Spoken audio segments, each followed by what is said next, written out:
things that happened in the game. I think coming out and going up 21-0 was a real positive. And then I think at one point I think it was 28-0.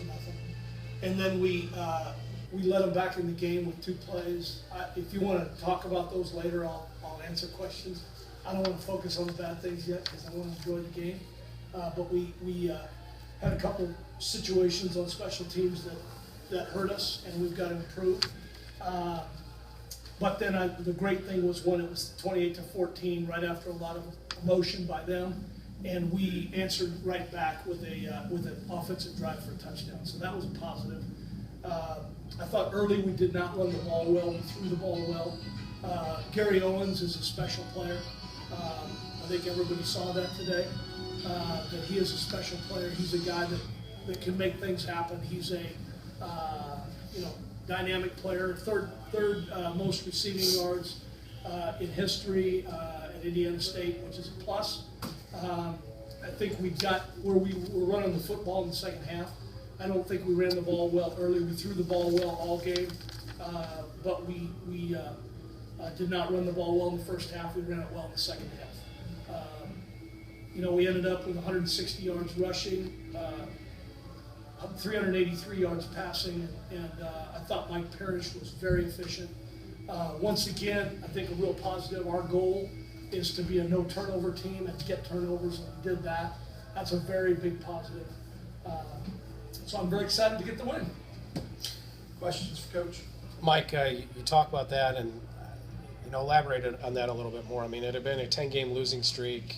It had been a tough go after the beginning of last year, and just talk about your own emotions and the emotions of the team to not only get a win, but to really dominate in this game.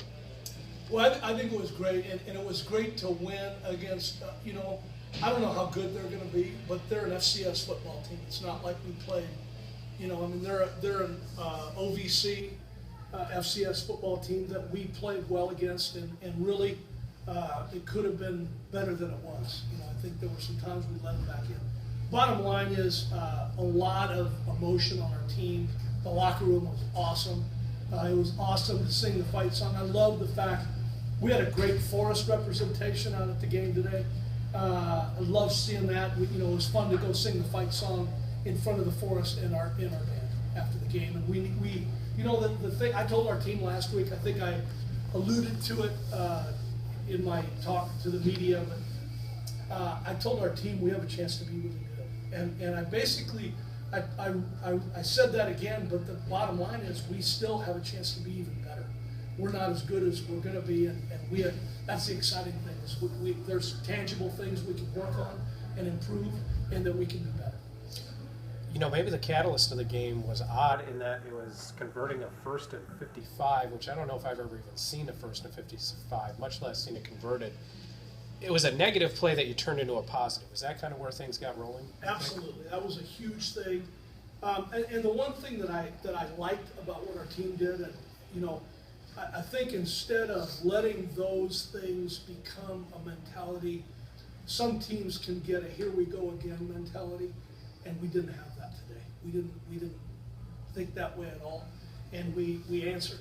And that is, I've been coaching 38 years. That's the first time I've been 1st and 55. Third, I don't know what second down was, but 3rd and 45 and converted it and scored. I don't think I've ever been involved with that, and that's fun to do. Defensively, Jared Davis never really had time to throw, was hurried when he did throw. Just a good job by the defense to keep some pressure on him, and they never got into rhythm. Just talk about that aspect. Yeah, I think our defense played very well. We had a really good pass rush. Again, Connor Underwood is a great pass rusher. We all know that, but he's a dynamic player.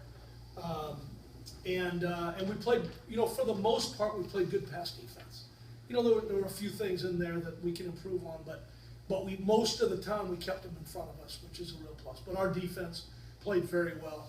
And really, the 2 scores are special team scores, and that's a team thing, and we've got to be better than that. But defense, I think played good enough to get a shutout, but we didn't get one. The defense today, Coach, just looking at the numbers, I know last week was such a mess with the IU game, the rushing wise. But only today, 34 carries, 61 yards. Talk about the adjustments that the rush defense is able to make throughout the week. Well, I think there were two things that were very important in that, and that's a very good question. Was our run fits, and I can go into the detail of that if you want, but basically how we fit up the run gap-wise. And we, when we were in some pressure defenses where we're blitzing, we were not as disciplined as we needed to be against IU. We improved our discipline today, but to me that's an ongoing issue. We need to always be disciplined in being where we're supposed to be, and then we tackled better. You know, I mean, I challenged our team. We made an emphasis on tackling. We're going to continue to emphasize tackling. Mike Parrish and Gary Owens had that kind of quarterback wide receiver, you know, sixth sense today between the two of them to really get into a rhythm. Just talk about how important that was. And, you know, Mike's been searching for that guy, and he got a lot of guys, but he's been searching for that guy to kind of link up with. And today it looked like maybe he found him. Yeah, I think that's a real positive, and that goes back to guys being committed.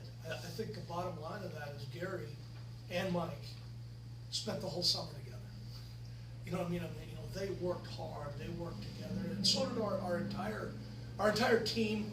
But that was a huge thing for our receiving core. Is those guys, you know, the university was good enough to let us have some people in summer school this summer. I appreciate what our athletic director and our president did to get us more summer school budget, and we were able to have more guys here for summer school.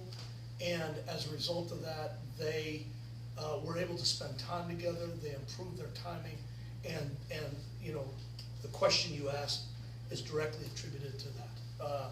And then I think, you know, you know, I think there's a combination of things that you identified. You know, one of the things that we were not a year ago is discipline in the passing game. We had a lot of new guys. We had a lot of guys that were just figuring out how to play college football. And now, you know, we have guys that are disciplined. And once again, just like defense, discipline in the passing game is an ongoing thing. It's not something it's a journey. It's not something that you arrive at. It's something that happened today, but it needs to continue to happen. Part of that journey was Mike was accurate on his deep balls today. I mean, the touchdown down here to Gary was a pretty perfectly thrown deep ball. The 79-yarder that Gary broke was perfectly thrown underneath him. Mike hasn't always been accurate on those deep throws, but he was today. Obviously, that's encouraging. And talk about Mike's ability to be accurate on those. Yeah, I think just in general, I think Mike played a very efficient, solid football game today. And he was accurate. And one of the things we worked on, that's one of those things that's hard once you get into a practice week. That's, once again, that has to happen in the summer. You know, because once you get into the practice week, you can do it a little bit, but you can't run receivers into the ground. You know, so you've got that's what happens during the summer and happens during training camp. And that was able to show up today, and which was great to see. And you know, that was a team that was wanting to put a lot of people in the box, and I think we showed that we can throw the football. So when you have the ability to both throw and run, and them not know which one you're doing, obviously that helps you to be a better offense. On the negative side, you mentioned the special teams miscues that led to scores. Maybe even more so than that were the penalties, 142 yards, 13 of them. Yeah, we went from 2 penalties a week ago to way too many. And that, you know, there were some things that we have to coach better. There's some things that players just need to concentrate better and be more disciplined. So, you know, I mean, there's you know, we've got to be better in that area. There's no question, and that was obviously a negative today. The fact that we had all those total penalties and yardage penalties. I guess the next step for this team is learning how to deal with momentum, and you know, just talk about that aspect as you go into Ball State this week. Yeah, I think, you know, our deal going into this game, we're excited about Ball State. Ball State is a rivalry game. I know some of the history about it. We're excited that we're playing them again. And this is, there's a lot of history behind this game. And we're excited to go to Muncie to play them. And, all I can say is we have a lot of respect for them. But we're also excited for this football game. Anything else for Coach? Coach, I just want to bring up one more stat, and it's the red zone, 5 of 6. And I know Todd asked about offensive maturity. I think that plays a big part in that. How encouraging it is for you guys to not only be able to get yourselves in the red zone, but convert when you're down. Yeah, that's one of our. I see it right back there in the back. Our plan to win. The third thing on the list there is scoring the red zone, and the thing that that was a weakness a week ago. And you can say it was a weakness, but you can also say Indiana did a good job against us in the red zone. But I felt like we fought and competed, and we were able to make plays in the red zone, which was critical.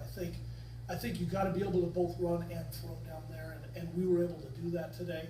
I was frustrated on the first one. We had it down there, and we ended up missing a field goal. But I loved what we did after that. The fact we were 0 for 1, and then we went 5 for 5. So that was a good thing. Coach, what do you guys need to do this week to prepare yourselves to beat Ball State? Well, I think it's hard for me to think about all of the things, but there are specific things that we need to improve on. We need to be more disciplined. We need to eliminate penalties. We need to be better on special teams. We had and I love our punter, Osborne. He's kind of like our football team. He's going to be great, but he made a bad decision today and held the ball thinking he was going to wait till the coverage got down there, and he was out thinking himself, and he just needs to punt. And that was a mistake. Gave him 7 points, and then we've got to cover better. Punt return where we had him, and that guy's a good player. Number 3 is a good player. He's a dynamic player, and we had him pinned, and then he bounced it back out away from everybody, and we had everybody into the sideline, and he did a nice job. So we do need to improve that very seriously. Anything else? Coach, thank you.